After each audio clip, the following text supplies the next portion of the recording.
Dynamic Comics started as my dream. I wanted to start my own comic book company as a child, and the comic book company that I imagined starting was named Dynamic Comics. My desire as a writer was fueled by my weakness as a comic book artist, and over time I would reimagine my comic book company and rebrand it as My02cent. Over the years, I would develop worlds and populate them with characters. This was my approach to story development.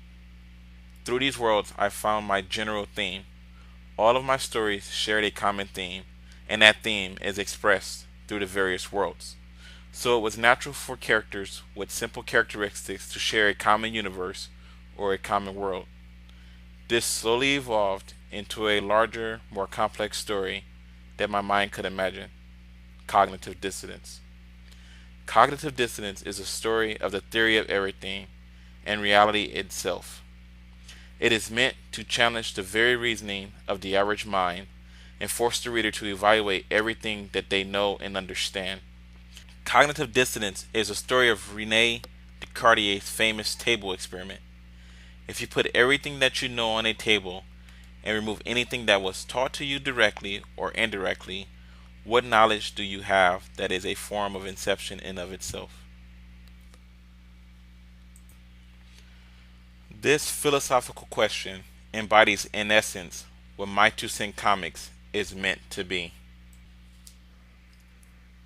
Cognitive dissonance is the My02cent universe creation's mythos. It serves to establish both tone and theme of the My02cent universe, as well as define its over-encompassing setting. Cognitive dissonance is a universal constant for My02cent Comics, and it both defines and establishes the My02cent universe as an all-encompassing omniverse. Cognitive dissonance as a foundation is the multiverse of all story arcs within the My02cent universe. Every established character within My02cent exists within a universe. Every universe within My02cent exists within and is part of cognitive dissonance. Every story is an existence occurring within cognitive dissonance while being encompassed by My02cent. Infinite indefinite. As a philosopher and scientist, my creative style has been heavily influenced by science fiction, fantasy, and mythology, to a degree that my favorite genre is multiverse theory, parallel realities, and time travel. I enjoy stories about things beyond human conception, including stories that are void of humans as the main character in general, to such a degree that I explore theoretical and quantum physics, string theory, M theory, and quantum mechanics as a part of how I live my life on a day-by-day basis. As I grew as a person, these ideals influenced my writing style. I believe that the goal of a good writer is to educate. Entertainment has become the primary driving force for storytelling and why writers write. But on a philosophical level, we are all each beyond each other's understanding, and storytelling exists within us, the universal bridge for comprehension. It is how the wise communicate inexperience, and how the educated communicate with the ignorant. Communication cannot universally occur without storytelling.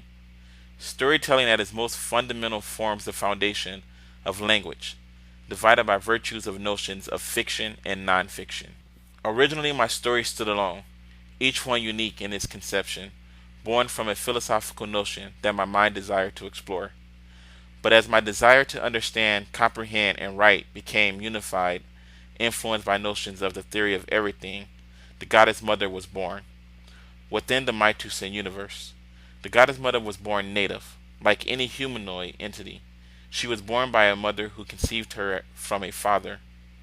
She was raised and loved, allowed to mature, and came into herself.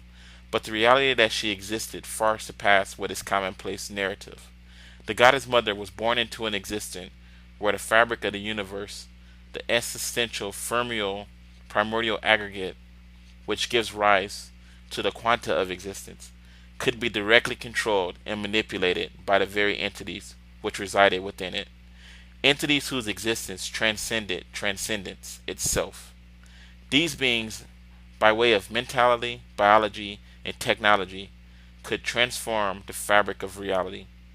These beings were mortal, their existence still ephemeral. The thing that set the Goddess Mother apart from the rest was a taboo of immortality. The Goddess Mother lived in a place where immortality had become undesirable. Thus is the nature of transcending transcendence. But entitlement was not universal, and the unease of death, regardless of how long lived one could be, was very unnerving to the Goddess Mother as she went about her existence. Exploring the unknown showed proof of the very unspoken inherent nature of all cognitive beings. The idea that what the Goddess Mother desired was also that which was still left to explore is what led to the ultimate destruction of existence and that which encompassed it within the My02cent omni-existence, and giving rise to the present form of the Goddess Mother. When the Goddess Mother destroyed reality, some of the entities who existed during the destruction of reality that survived became known as the natives. The Goddess Mother waged war on the totality of existence. As she destroyed existence, she absorbed it within herself. In essence, absorbing the infinity of space, the infinity of time, the infinity of matter, and the infinity of energy, until all of existence was the Goddess Mother. Some acts of creation start as destruction. This is true for the omni-existence that is known as the My02cent universe. The Goddess Mother created the realm, aka the My02cent universe, known as omni-existence. This realm was separated. Native existence formed the highest retention. Those that survived the destruction of reality around them and managed to retain their identity after being absorbed within the Goddess Mother's being. This became known as the Goddess Mother system and the embodiment of the title of omni-existence. However, omni-existence shared half of its existence with the elemental realm, known by the native entities residing outside of it within the Goddess Mother system as the illusion, and known by the indigenous entities residing within it outside of the Goddess Mother system as the elemental realm. While the Goddess Mother has absolute dominion over all aspects of omni-existence within the My02cent universe, she is both observed and interacted with, occupying existence within omni-existence. While able to, she never goes within the illusion. Her connection to omni-existence makes her omnipotent, omniscient, and omnipresent, without limits. She is the omni-existence Tok'ra. At the center of omni-existence, within her shrine manifested by her and dedicated to her, the Goddess Mother's true form can be found, unguarded and unprotected, towering over all things. Anyone can approach her. However, over time, a political structure evolved to change the nature of this interaction. What is relevant within this writing is that the face of the Goddess Mother is over several hundred feet. Her two primary eyes and mouth are closed, and at first glance she appears to be in a deep sleep. At the center of her forehead is a massive third eye, having the likeness of a cyclops. Do not be confused, however. The Goddess Mother's facial features have a total of 3 eyes. The eye at the center of her forehead makes up her third eye. The Goddess Mother's third eye is omni-existence. All of the My02cent universe exists within that giant third eye.